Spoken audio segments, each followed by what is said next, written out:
जगन्नाथ जी 15 दिनों के लिए बीमार क्यों हो जाते हैं? हर साल ज्येष्ठ पूर्णिमा के दिन पुरी में एक अद्भुत उत्सव मनाया जाता है, स्नान पूर्णिमा। इस दिन ब्रह्मांड के नाथ भगवान जगन्नाथ अपने बड़े भाई बलभद्र और बहन सुभद्रा के साथ पवित्र जल से स्नान करते हैं। यह एक अलौकिक दृश्य होता है जहां भक्तों की आस्था उमड़ पड़ती है। पर इस आनंद के बाद एक ऐसा रहस्य आता है जो हर भक्त को भावुक कर देता है। मान्यता है कि इस अत्यधिक स्नान के कारण भगवान और उनके भाई बहन बीमार पड़ जाते हैं। उन्हें तेज बुखार आ जाता है और अगले 15 दिनों के लिए ये तीनों मूर्तियां भक्तों की आंखों से ओझल हो जाती हैं। मंदिर के पट बंद हो जाते हैं। इस काल को अनासर काल कहते हैं। पर भगवान क्यों बीमार पड़ते हैं, इसके पीछे एक हृदय विदारक कथा है। माधव दास कहते हैं, प्रभु आप मेरी सेवा कर रहे हैं, पर आप मुझे इस पीड़ा से मुक्त क्यों नहीं कर देते?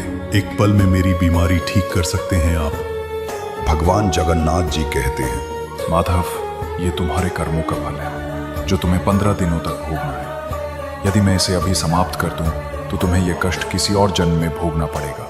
मैं तुम्हें इस कष्ट से मुक्त नहीं कर सकता, पर मैं इसे स्वयं भोग सकता हूँ। और उस दिन से माधव दास की बची हुई 15 दिनों की बीमारी की पीड़ा भगवान जगन्नाथ ने स्वयं अपने ऊपर ले ली। यह उनके भक्तों के प्रति असीम प्रेम और त्याग का प्रमाण था। इसीलिए हर साल स्नान पूर्णिमा के बाद भगवान जगन्नाथ अपने भक्तों के कष्टों को अपने ऊपर लेकर 15 दिनों के लिए ज्वर लीला में लीन हो जाते हैं। इस दौरान मंदिर के मुख्य पट बंद रहते हैं। केवल उनके निजी सेवक दैत्यगण ही उनकी सेवा करते हैं। उन्हें आयुर्वेदिक उपचार दिया जाता है। उनका आराम सुनिश्चित किया जाता है। यह समय मूर्तियों के रंग रोगन और मरम्मत का भी होता है। उन्हें रथ यात्रा के लिए तैयार किया जाता है। यह भगवान के मानवीय स्वरूप को दर्शाता है, जो अपने भक्तों के लिए दर्द भी सहते हैं। 15 दिनों के इस एकांत और उपचार के बाद भगवान जगन्नाथ पूर्णतः स्वस्थ होकर एक नए युवा रूप में दर्शन देते हैं। इसे नव यौवन